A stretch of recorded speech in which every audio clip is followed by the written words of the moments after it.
Hazrat Salma, the wife of the Prophet ﷺ, she goes to Rasulullah, same thing event happens, and Rasulullah gives her the soil of Karbala and she ties it in her cloth like that and keeps it. Then after that, when Imam Hussain ﷺ is killed at Karbala, Imam Ibn Hajar and others say that dakhaltu ala Salma, and she was crying for qultu ma yubkiki, qalat ra'aytu Rasulullah, I saw Rasulullah in his dream, wa ala ra'sihi wa lihyatihi, Rasulullah, on his head there was clay and mud, and on his beard there was mud. And I said, ma laka ya Rasulullah, what happened? And he says, shahidtu, that I saw Imam Hussain being killed. And this is, she saw Rasulullah in his dream. And here I have another hadith of the dream. Ibn Abbas, and everybody, even Al-Albani, everybody considers it sahih. And Ibn Abbas says that he saw in a dream the Prophet ﷺ, he has no amama on his head, his hair were everywhere, his face is full of clay, like he is really pareshan. Rasulullah, Ibn Abbas says, it's in Mishkat al-Masabi, and he goes that, why are you carrying Ya Rasulullah? Ibn Abbas sees him in a dream and he says, هَذَا دَمُّ الْحُسَيْنِ وَأَصْحَابِهِ, this is the blood of Hussein and his companions. And this time, Ibn Abbas says, I woke up and I realized that Hussein was martyred at Karbala. This hadith is also graded Sahih, Isnaduhu Sahih by Al-Albani. So the point here, my dear brothers and sisters, this in the hadith literature has already been foretold by, these are just some examples I gave you. And by the way, the hadith is, Man ra'ani faqad ra'al haq, that whoever sees me in a dream truly sees me. Because shaitan, Iblis, shaitan does not have the power to pretend to be the Prophet ﷺ in the dream. He can pretend to be anybody else, but not Rasulullah. So, Ibn Abbas means he actually saw the Prophet ﷺ in that state with all this dust on his face, no amama, and collecting the blood of Hussein at Karbala. So the point I'm trying to make for you, my dear brothers and sisters, the evidence for Karbala is in the hadith, in the Sahih hadith. The Prophet ﷺ foretold us about the shahadat and martyrdom of Imam Hussain alayhi salam at Karbala. This is not a fabrication. This is not something that we have concocted. We've sat down and made this tale from dramatic effect. No, but this is a reality foretold by the Prophet ﷺ. Also, I had extensive research. Now that was the hadith, but then in history, I will try to say, okay, thank you. Durood Sharif padhe, As-salatu was-salamu alayka, Ya Rasulullah, wa ala alika wa sahabika ya Sayyidi ya Habibullah. So I have 20 minutes, there's no mystery about that. So that's a slightly extension of the time that we had. So now what's happened is, so this event of Karbala was told by the Prophet ﷺ in hadith, and then this event of Karbala actually took place, right? Then it actually happened. Now, we weren't there, okay? We were not there to witness what happened at Karbala. So how was the event preserved? Now this is an historiographical outlook on the event and how this event was preserved in Islamic historical literature. So on one side you have the hadith. Now very quickly I'd say that Asbah ibn Nubata was the first person who wrote, there's a genre of literature called maqatil in Arabic literature. Like you have fadail, you have khasais. Maqatil literature, maqtal, is an old genre in Arabic literature which details the violent death or brutal killing of somebody, right? So as a eulogy to that person. And this literature was also written about maqatil of Imam Hussain. Remember, the event of Karbala took place in 61 after Hijrah. And the first person to write about it was a man called Hazrat Asbah ibn Nubata radiallahu anhu, who died around 80 Hijrah.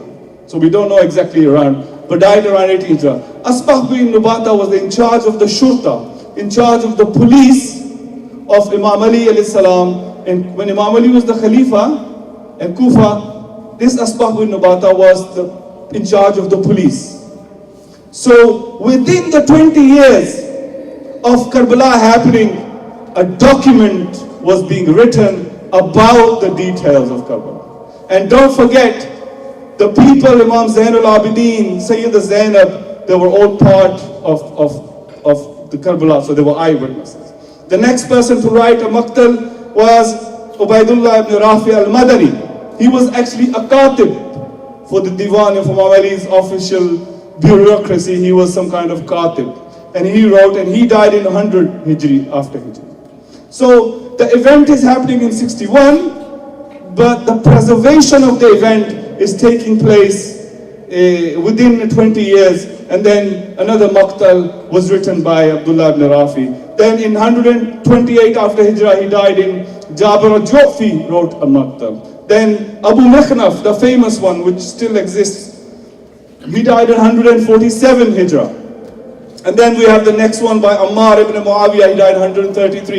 It's being recorded, so I might as well mention those names. And then there was a person called Iwana ibn Hakam. He died in 157 after Hijrah.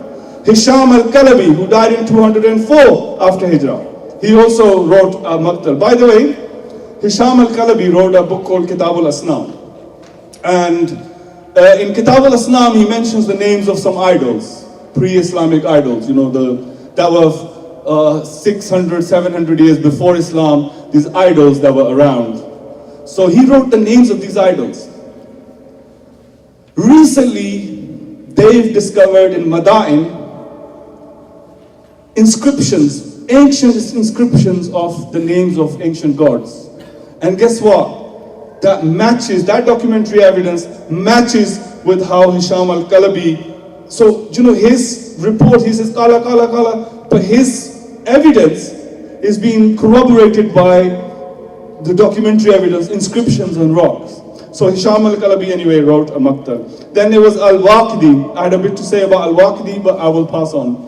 Then I have Nasr ibn Mazahim, al-Madaini, who died in 215, Ibrahim ibn Muhammad al-Thaqafi, who died in 238, Muhammad ibn Hamza, 237, Ahmad ibn al-Haris, who died in 258. All of these people except one, all these 12 people, 13 people, were all before Imam Bukhari, who's writer of the Hadith book.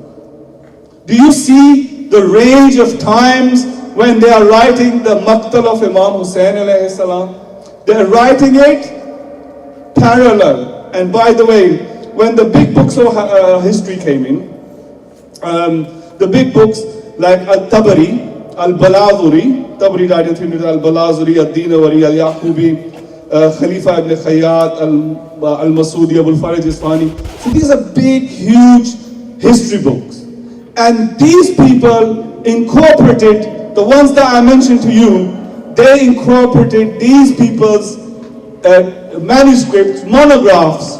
There were monographs written about Karbala, so they incorporated these monographs, my dear brothers and sisters, into their big history books. So today, when you look at the history of Islam in Tabari, history of Islam in Al-Balazuri, in any history book, there are two events, two big events that you will find that history book holds. One is the Seerah of the Prophet. You will find a whole volume on the Seerah of the Prophet, and the other one you will find a full volume on the Karbala of Imam Hussain.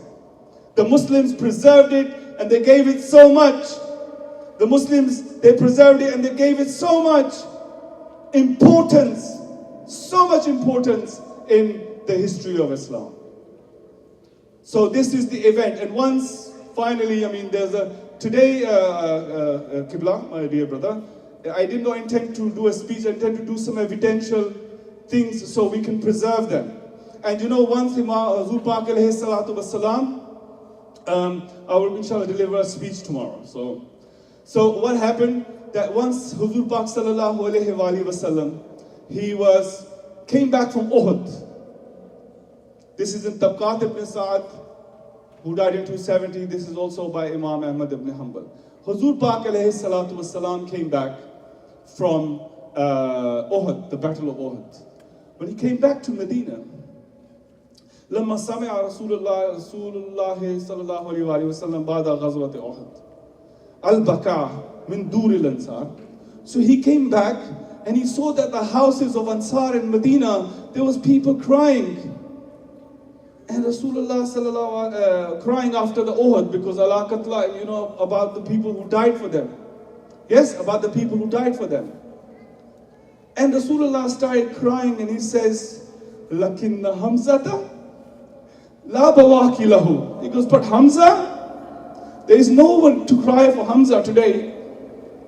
So Rasulullah said that to Syed ibn Muaz, the Sahabi. He goes, all the Medina, they have people, got families, they've got uncles, but my uncle Hamza, who's killed at Uhud, doesn't have anybody to cry for him. So Rasulullah just was crying and said that.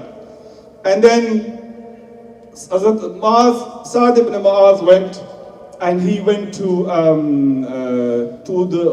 the ladies and to the people, and he says, after that, فَلَا تُبْكِي مِنَ الْأَنصَارِ بَعْدَ ذَلِكَ الْيَوْمِ عَلَى مَيِّتٍ إِلَّا بَعْدَ بِالْبَقَاءِ عَلَى حَمْزَةٍ ثُمَّ بَقَتْ عَلَى مَيِّتٍ.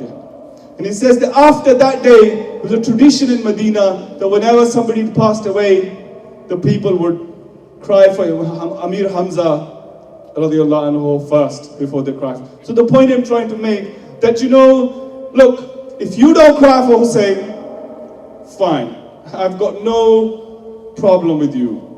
But let us cry, let us commemorate, because it's the sunnah of the Prophet sallallahu alaihi wasallam. And Imam Mullah Ali Qari al-Hanafi, rahmatullah alayh, in his book Birkatul Basabi, he says that Imam Hassan alayhi salam says, Man dama'at aynahu fina dam'atan.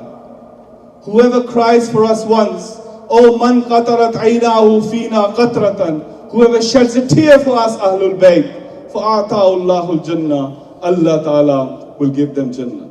Because this tear is out of love. This love has been made fard, wajib in the Quran for us to love Fatima, to love Hassan, to love Hussein, to love Ali. It is an obligation upon us.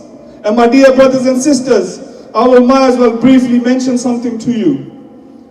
When in the day of judgment, Imam Hakim writes, you mentioned yesterday, that on the day of judgment, an angel will say, Kana Yawm al-Qiyamati nada munadin min wara'i al-hijab. An angel will announce, and an angel will tell us, Ya Ahl al-Jam'i, O people, all these billions of people, O people, Ghuddu absarakum, lower your eyes and your gazes, because Fatima, the daughter of Muhammad, is coming to the Jannat. All these people will be ordered to lower their gazes on Qiyamah, because Sayyidah Fatima is coming. But share a tear for me here, brothers and sisters. It is the daughter of Fatima, Zainab, and Kulthum on the battle after Karbala, that their hijabs were snatched from them. They were made to parade in 35 villages across the Muslim world, from Karbala to Damascus, from Karbala to Kufa, from Kufa to Damascus. People were standing on top of their houses and looking at the women folk of Ahlul Bayt, the daughter of Fatima. This Fatima, on the day of judgment, who we are told to lower our gaze, this Sayyidah Zainab, the daughter of Fatima and Ali, was paraded, my dear brothers and sisters, captive and imprisoned, paraded through the streets. And when they reached the Yazid's Darbar, all these people were sitting on the chairs. But these Sayyid Zadiyah, they were hiding their faces with their hair. To me, that's the tragedy of Karbala. the honor of Islam, the dignity of Ahlul Bayt. You know, I am finishing, but let me tell you, if Imam Hussein alayhi salam was asked before Karbala, if he was asked, "Oh Hussein, you will have to pay a big price," he goes, "Yes, I will pay." "You, Hussein, will have to see your son Ali Akbar die." He says, "Yes, I will." "Your brother Abbas," "Yes, I will." "Your nephew Qasim," "Yes, I will." "Or your childhood friend Habib ibn Mazahir," "Yes, I will." "Your 6 months old Ali Asghar will be